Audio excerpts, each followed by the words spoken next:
वेंगुर्ले तालुक्यातील परुळे पंचायत समितीमध्ये महायुतीत शिंदेंच्या शिवसेनेला जागा देण्यात आली आहे। मात्र भाजपमधून बंडखोरी केलेल्या उमेदवारामुळे संभ्रमाची स्थिती निर्माण झाली आहे। त्यामुळे इथं मंत्री नितेश राणे सभा घेत थेट बंडखोरी करणाऱ्या उमेदवारांना धमक्या देताना दिसून येत आहेत। वेंगुर्ल्यातल्या सभेत नितेश राणे यांनी अपक्ष उमेदवाराला धमकीवजा इशारा दिलाय।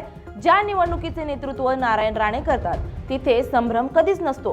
राणेंनी घेतलेला निर्णय आमच्यासाठी अंतिम असतो। इथे वळवळ आणि हिंमत दाखवण्याचा कार्यक्रम योग्य वेळी बंद झाला नाही तर 9 फेब्रुवारी नंतर 10 फेब्रुवारी उजाडेल हे लक्षात ठेवावं, अशी धमकी राणेंनी दिली आहे। ज्या निवडणुकीचं नेतृत्व सन्मान्य राणे साहेब करतात तिथे कन्फ्युजनसाठी काही स्कोपच नसतो, काही संदेश नाही।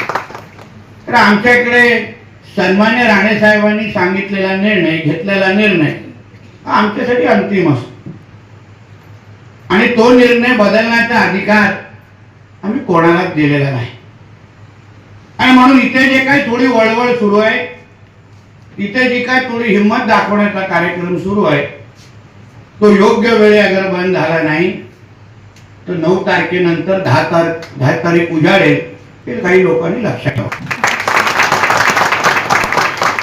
म्हणून राणे साहेबांचा शब्द मानणारा कोणी असेल, राणे साहेबांचा शब्द न मानणारा कोणी असेल त्यांना कोणाला त्या जिल्ह्यामध्ये अशा पद्धतीची हिंमत आम्ही तरी करायला देणार नाही।